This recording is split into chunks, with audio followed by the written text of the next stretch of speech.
Relatos íntimos y confesiones a medios que siempre has considerado el enemigo. Acusaciones sin pruebas para desgastar a quienes antes eran los tuyos. Un intento desesperado de que alguien haga algo por ti. Soy Juan Luis Sánchez. Hoy en Un Tema al Día, Ábalos y Koldo, tragicomedia antes de la cárcel.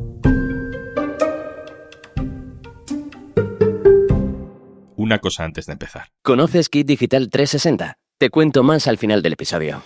Tengo las pastillas, ya que yo tengo una enfermedad crónica.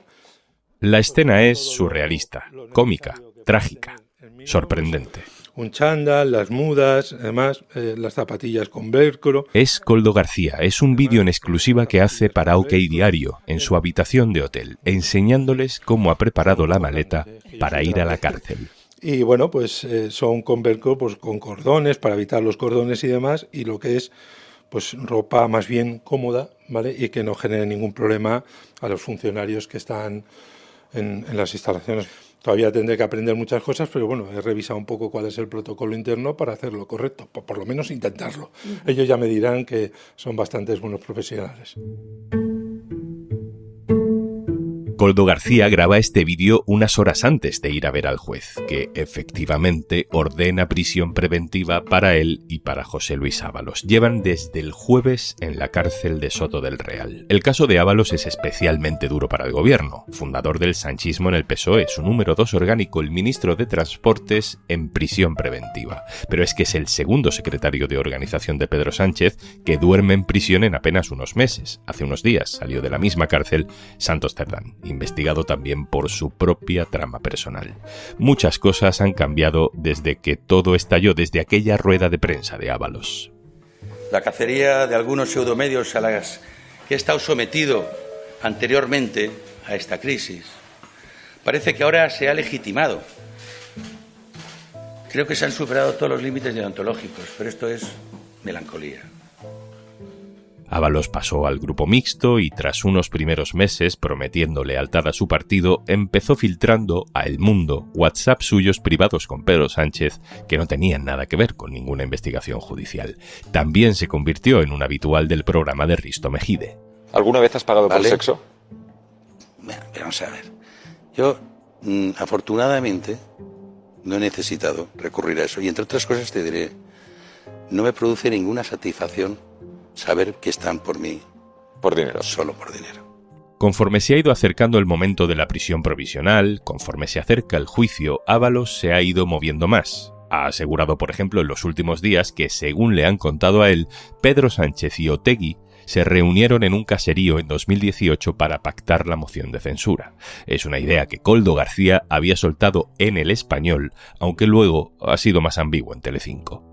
¿Es verdad que recogió a Cerdán y a Sánchez para reunirse con Otegi? A ver, yo he recogido al señor presidente y al señor Santos en muchísimas ocasiones con el coche porque trabajaba. El propio Ábalos le cuenta también la semana pasada a El Mundo lo suficiente como para reflotar las teorías, descartadas judicialmente ya, de que Begoña Gómez tuvo algo que ver con el rescate de Air Europa. Y Koldo habla de que el PSOE utilizó las primarias que ganó Pedro Sánchez para blanquear dinero con una técnica conocida como pitufeo. No valoraba yo que entregaran 1.000, 2.000 para que yo lo debiera en 300 euros y oye, ingresa aquí, vale, pues ingresa tú allí. Pues bueno, pues eso es un pitufeo. Ahora sí. La paradoja casi se cuenta sola. El exsecretario de organización del PSOE y su mano derecha, que tantas veces se quejaron de los ataques de los que ellos consideraban sus enemigos mediáticos, alimentando titulares sin pruebas con declaraciones exclusivas para Telecinco, para El Mundo, para El Español, para OK Diario. La guinda ha sido ver a José Luis Ábalos conceder su última entrevista antes de entrar en la cárcel en tono íntimo y personal a Eduardo Inda. Queda poco, veremos qué pasa. Pues sí, es duro. Uno siempre está deseando que esto acabe. Espero que lo que quiero es acabar bien. Hay veces que de todas formas es tan duro que uno quisiera acabar de cualquier modo, pero bueno, voy a seguir luchando. ¿Por qué Ábalos y Koldo se echan en brazos de teorías y de entornos que hasta ahora han concebido como el enemigo? ¿De qué les sirve ahora? Alberto Pozas, hola. Hola Juanlu, ¿qué tal? Alberto Pozas es mi compañero especializado en información de tribunales. Alberto, ¿por qué? ¿Por qué Ábalos? ¿Por qué Koldo hacen esto ahora? Bueno, esto es un comportamiento que es bastante habitual y que suele llegar cuando las causas judiciales se acercan a algún punto crítico. Algún punto crítico como la entrada en prisión, que es este caso, algún punto crítico como es el procesamiento, o algún punto crítico también cuando es el juicio. La razón, y lo hemos visto en muchísimas causas, es que las personas que están imputadas en este caso o que están en algún tipo de peligro procesal, digamos, consideran que haciendo estas cosas, ¿no? Diciendo pues a los medios de comunicación o filtrando o diciendo incluso en el propio juzgado, ¿no? Que manejan información que no tiene por qué afectar a la causa, pero que sí es de muchísima relevancia pública, pues pueden evitar, pues por ejemplo, la cárcel, o pueden evitar, por ejemplo, un procesamiento o una petición de cárcel muy alta de la Fiscalía. O sea, tú reconoces un patrón, ¿no? Esto forma parte del manual del abogado en casos de corrupción.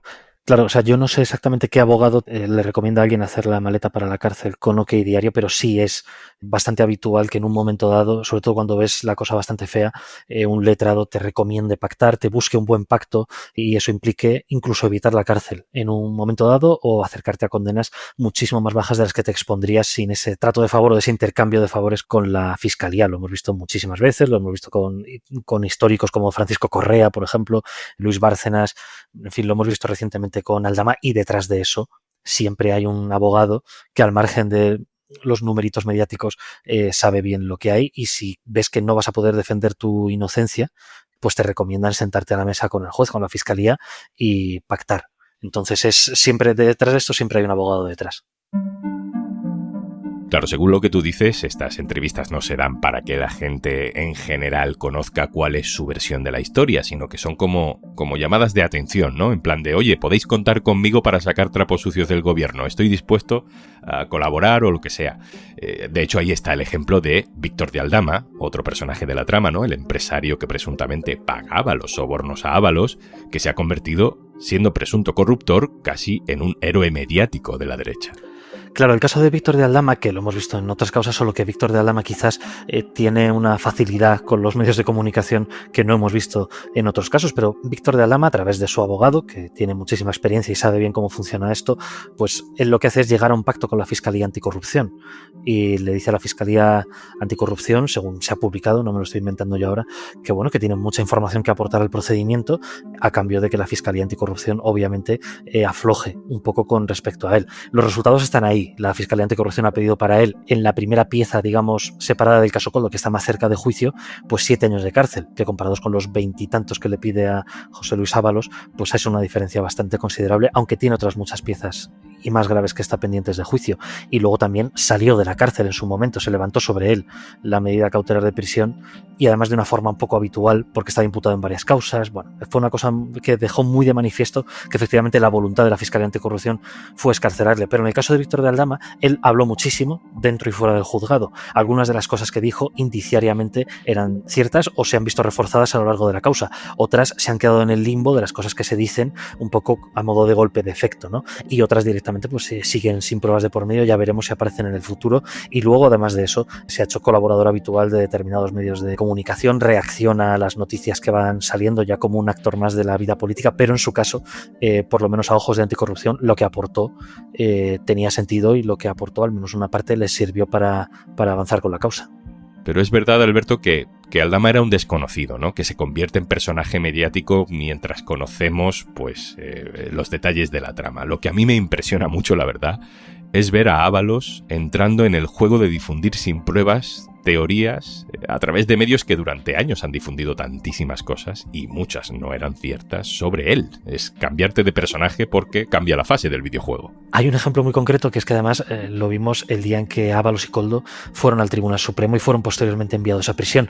Allí, como es habitual, había pues la tradicional comitiva de hazte oír, que sabes que fletan camiones y furgonetas con mensajes y con fotos del presidente del gobierno para pasearlos alrededor del tribunal, y también van algunos simpatizantes, ni 10 personas, pero que están allí gritando cosas, consignas, etcétera. Bueno, pues esta semana esta gente se ha dedicado precisamente a jalear a Koldo García como si fuera un héroe. Había un señor que le gritaba: valiente, tira de la manta, ¿no? Que es un poco de lo que estamos hablando hoy, ¿no? Como ellos, por el hecho de poder tener algún tipo de información comprometida, se convierten de repente en héroes nada menos que de simpatizantes de Hazte Oír, que bueno, que creo que no hay que decir que la lejanía ideológica entre Hazte Oír y José Luis Ábalos o Koldo García es abismal, pero ante el Tribunal Supremo, simpatizantes de Hazte Oír que estaban con banderas de Hazte Oír gritándole: valiente, tira de la manta.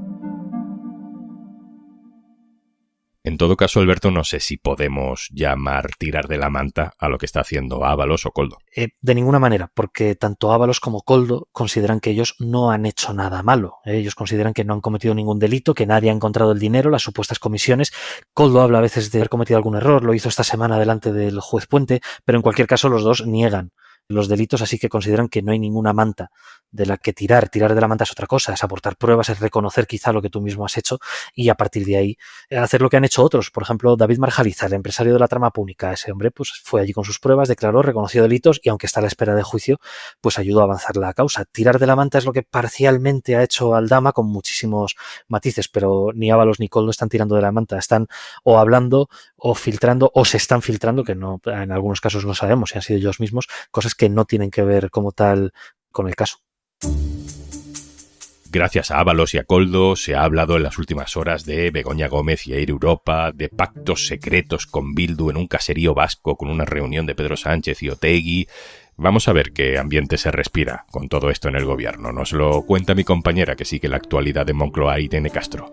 Hola, Juanlu. Bueno, en el gobierno evidentemente están preocupados por el golpe que supone la imagen de Ábalos entrando en la cárcel después de Santos Cerdán. Nadie niega el estupor que eso supone para Pedro Sánchez, que llegó a Moncloa gracias a una moción de censura contra la corrupción del PP que defendió precisamente el propio Ábalos. Lo que intentan en Moncloa es circunscribir esos casos solo a las personas que ya están implicadas y subrayan que se tomaron medidas desde el principio.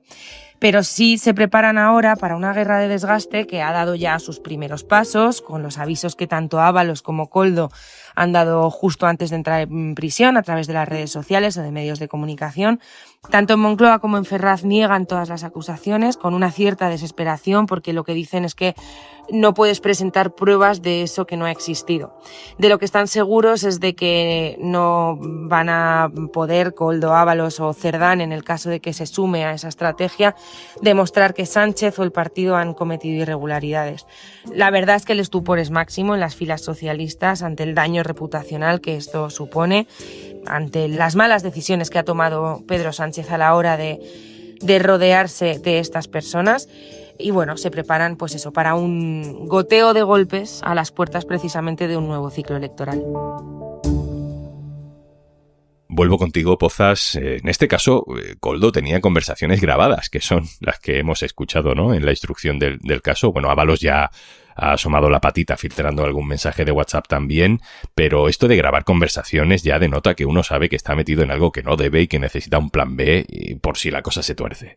Es muy habitual, y con esto no quiero decir que Koldo sea culpable porque todavía no se le ha juzgado, eso sucederá dentro de unos meses, pero es muy habitual que cuando alguien graba conversaciones y sobre todo cuando no lo hace desde el principio, ¿no?, sino que lo hace a partir de determinado momento, pues es porque está buscando un seguro de vida. Lo hemos visto muchas veces y luego ya cada uno decide lo que hace con esas grabaciones. Pepe Peñas, el que era concejal del PP en Majadahonda, fue el denunciante de la trama Gürtel, pero en un momento dado él grabó a Francisco Correa, él grabó a todos los corruptos y luego él lo denunció. En este caso, Koldo no lo utilizó porque la Guardia Civil lo encontró antes. Entonces, bueno, nadie graba esas conversaciones para hacer un podcast, digamos. O sea, Koldo claramente no estaba preparando un tema al día, entonces son grabaciones que estaban ahí a modo de backup. Pero todo con el trasfondo de que tanto Koldo como Ábalos, a día de hoy, dicen que nada de lo que aparece en esas grabaciones es cierto. Cerdán incluso dice que están manipuladas. Bueno, si nos quiere pasar las grabaciones ya nos encargamos nosotros de hacer un capítulo especial. Oye, nombras a Cerdán y no sé si esto que estamos hablando es válido para su caso, ¿no? Digamos que hay dos estrategias, la de Ábalos y Koldo, que es voy a llevarme bien con quienes eran mis enemigos hasta ahora, la Guardia Civil, incluso la Fiscalía, Eduardo Inda, y dan muchas entrevistas para ver si tienen clemencia. Y la de Santos Cerdán es diferente, es la contraria, ¿no? No aparece en los medios, dice que todo es un complot de la derecha, de hecho. Bueno, por ahora no ha incurrido en este tipo de declaraciones públicas también, aunque dentro del juzgado ha sido el que más claramente ha hablado de que se le está persiguiendo en parte por su papel político, no por su papel en la conformación del gobierno de coalición actual. Pero él por ahora no ha optado por esta estrategia, está intentando ser algo más discreto y luego también incluso se está desvinculando de las grabaciones, se está acusando a Koldo García de ser un confidente de la Guardia Civil, me ha parecido ver en alguno de sus escritos, aparte de que su situación ahora es la contraria. Koldo García y José Luis Ábalos están en la cárcel a la espera de juicio. Santos Cerdán acaba de salir de la prisión. Luego ya veremos cómo evoluciona la causa, porque en todas las causas judiciales, Juan, hay varios hitos o metas flotantes en las que la gente reconsidera sus posiciones, ¿no? Pues precisamente, Alberto, para terminar te quiero pedir que nos encajes un poco las piezas, porque es verdad que siempre hablamos de Koldo, Santos Cerdán, Ábalos como un triángulo que va junto, pero hay diferentes casos, diferentes piezas, cada una sigue su ritmo. Encájanos el puzzle, Alberto. Claro, es que el caso Koldo, para empezar, como tiene varias ramificaciones, hay que entender cómo está dividido. Hay una causa en la Audiencia Nacional que sigue su curso y luego en el Tribunal Supremo está dividido en dos causas distintas. Una está al borde de juicio y en esas solamente están imputados y van a ser juzgados Koldo, Ábalos y Aldama, que es la causa que estudia pues los posibles pagos, comisiones, regalos a Ábalos y a su entorno por parte de Aldama y empresarios para que les adjudicara contratos o facilitara la adjudicación de contratos. La causa, por ejemplo, de pagos de chalets, que lo habremos escuchado, que lo habremos leído también en los reportajes, o pagos a algunas mujeres vinculadas a Ábalos para que pagaran un apartamento, etcétera, etcétera. Todo eso se va a juzgar en la primera parte del año que viene y eso es por lo que les ha mandado a prisión. El juez entiende, con el apoyo de Anticorrupción, que una vez que ese juicio ya está en el horizonte y que la Fiscalía ha pedido condenas de cárcel superiores a los 20 años de cárcel, pues existe más riesgo de que se fuguen, aunque hasta el momento ni Ábalos ni Koldo han hecho el más mínimo amago de fugarse. Pero aún así hay una segunda pieza separada en el Tribunal Supremo que sigue adelante, que es en la que está imputado Santos Cerdán, que tiene que ver con la adjudicación de grandes contratos de obra pública, por ejemplo en Navarra, pero también en Sevilla. Es en la investigación en la que se analiza el papel de Acciona en todo esto y eso todavía sigue y esa investigación todavía va para largo. Alberto Pozas, compañero, muchas gracias. Gracias a vosotros.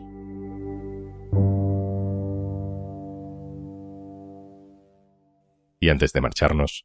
Kit Digital 360 es un portal que ofrece una mirada completa sobre Kit Digital, donde puedes consultar los principales datos del programa. Kit Digital es una iniciativa cuyo objetivo es mejorar la digitalización de pymes y autónomos. Entra en kitdigital.red.es y descubre el impacto del programa en pymes y autónomos. Kit Digital es un programa del gobierno gestionado por Red.es. Colabora Cámara de Comercio de España. Financiado por la Unión Europea. Next Generation. Plan de recuperación. Gobierno de España. Esto es Un Tema al Día, el podcast del diario.es. Si te gusta lo que hacemos, necesitamos tu apoyo. Hazte socio, hazte socia en eldiario.es/socio. Este podcast lo producen Carmen Ibáñez, Marcos García Santonja, Lucía Martín e Izaskun Pérez. El montaje es de Pedro Nogales. Yo soy Juan Luis Sánchez. Mañana, otro tema.